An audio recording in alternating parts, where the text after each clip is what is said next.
साथियों नमस्कार। आज मैं आपको एक बात सिखाना चाहता हूँ। अगर आप एक प्लानिंग करके नहीं चलेंगे तो आपको वकालत करने में बहुत कष्ट और परेशानियों का सामना करना पड़ेगा।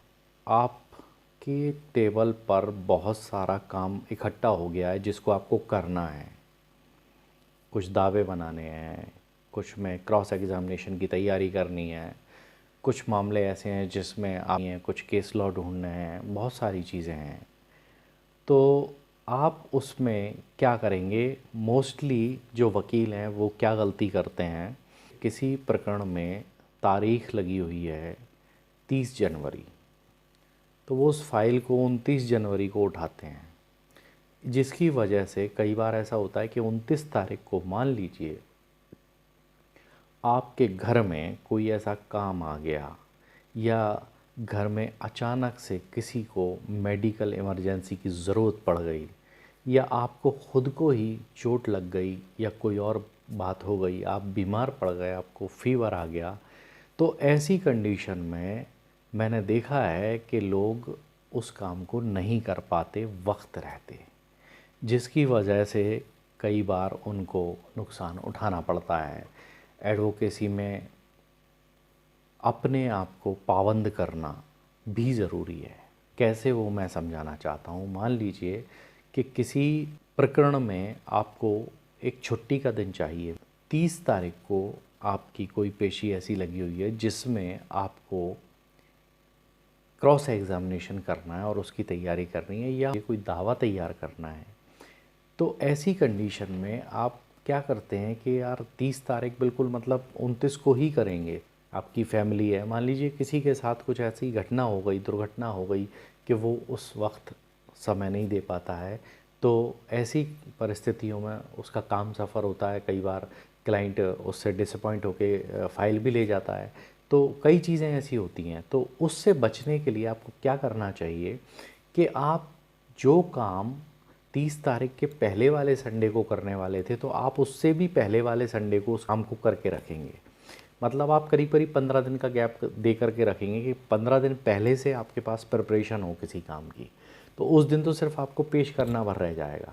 तो जैसे मान लीजिए 30 तारीख आती है और 29 को कुछ आपके साथ मिस हैपनिंग हो जाती है या कुछ ऐसा हो जाता है या आप व्यस्त हो जाते हैं कि शादी में चले जाते हैं, कुछ भी है, तो आप जब लौट के आते हैं तो लौट करके आके आपको सिर्फ प्रेजेंट करना रह जाए, उसको पेश करना रह जाए। तो ऐसी कंडीशन में क्या होगा, आप अपने किसी जूनियर को भी भेज सकते हैं, आप किसी अपने दोस्त वकील को भी भेज सकते हैं। तो मतलब कोई ना कोई जा कर के आपके उस काम को कर सकता है, क्योंकि काम प्रिपेयर था। लेकिन काम जब उसकी प्रिपरेशन ही नहीं है पहले से, तो उस काम को कैसे कोई दूसरा कर सकता है। तो आप ये बात ध्यान रखें कि अपने टारगेट्स खुद सेट करें कि मुझे ये फ़ाइल इस डेट को करनी है, ये फ़ाइल इस डेट को करनी है, ये फ़ाइल इस डेट को करनी है। एक्चुअली क्या है कि हम लोग एक कमिटमेंट के साथ काम करते हैं, और कमिटमेंट क्या होता है, अपने आप से कमिटमेंट होता है कि मुझे ये फ़ाइल इसको तैयार करना है, इस डेट तक करना है।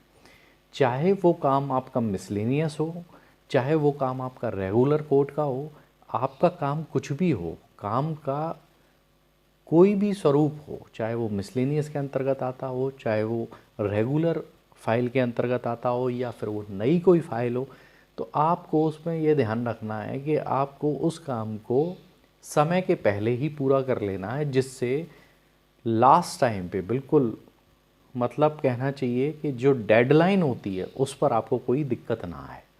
तो मैं सिर्फ आपको ये समझाना चाह रहा था इस छोटे से उदाहरण से कि आप अपनी प्लानिंग खुद बनाएं, अपना प्लानर खुद तैयार करें कि किस तरीके से आपको पूरा महीना देना है। अब क्या होता है कि जैसे मान लीजिए पूरे महीने में जो पेशियां आपकी लगी हुई हैं, जो तारीखें आपकी लगी हुई हैं, तो वो तो आपको नोट रहती हैं, आपको पता है इस तारीख को मुझे कोर्ट जाना है, इस तारीख में ये करना है, इस तारीख में ये करना है। लेकिन कई बार ऐसा होता है कुछ नया काम आ गया, कोई आदमी ऐसी स्थिति में आपके पास आया कि उसकी समय सीमा समाप्त हो रही है कल, यानी आपको आज ही उसका नोटिस ड्राफ्ट करना है और कल वो नोटिस निकलना है, या मान लीजिए उसका दावा कल ही पेश होना है। तो इस तरह के काम आएंगे तो उनको वेलकम करने के लिए आपके पास में समय तो हो। अगर आपने बोला नहीं नहीं मेरे पास टाइम नहीं है, तो फिर वो काम आपके पास से गया। तो जो डेडलाइन वाले काम है, कई बार ऐसे काम आ जाते हैं कि आदमी बोलता है साहब मैं घर में ही रखे रहा इस नोटिस को, और साहब ये कल इसकी डेट है, अब इसका रिप्लाई बनाना है, तो आप उसको बना सकें, आपके पास समय हो। तो एक ऐसी गुंजाइश भी अपने पास रखें कि आपके पास जो काम तत्काल आता है उसको भी आप कर पाएँ। तो अपने पास समय का मैनेजमेंट इस ढंग से करें। अपनी वकालत के लिए जो टाइम आपने एक शेड्यूल बनाया हो कि मैं अपने ऑफिस पे इतने घंटे बैठ कर के काम करूँगा, तभी आप काम कर पाएंगे।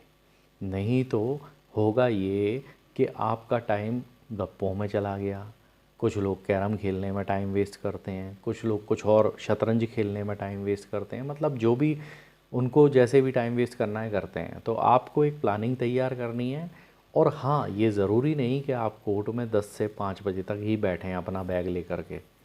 अगर आप नए एडवोकेट हैं तो बैठना लाजमी है, क्योंकि आप जब तक बैठेंगे नहीं लोग आपको जानेंगे नहीं, और आप वहाँ लोगों को मिलेंगे नहीं तो आपको काम नहीं मिलेगा। लेकिन जब आप थोड़े से सफल हो जाते हैं, आपका नाम हो जाता है, तो आप फिर वहाँ फालतू ना रुक करके अपने घर पे आके अपने उन काम को कर सकते हैं, क्योंकि अब हर चीज़ आप कंप्यूटर से करते हैं, सारे आवेदन आप कंप्यूटर में बनाते हैं, तो वो सारी चीज़ें आप आराम से कर सकें, अपनी फाइलिंग कर सकें, अपने ऑफिस में अपनी डायरी को मेंटेन कर सकें। तो ये सारी चीज़ों के लिए आपको वक्त की ज़रूरत पड़ती है, और उस वक्त को आपको मैनेज करना है। कैसे करना है वो आपको दिमाग लगाना है उसके अंदर। मैंने आपको सिर्फ एक तरीका बताया है किस तरीके से, कि पहले से प्रिपेयर करके रखेंगे।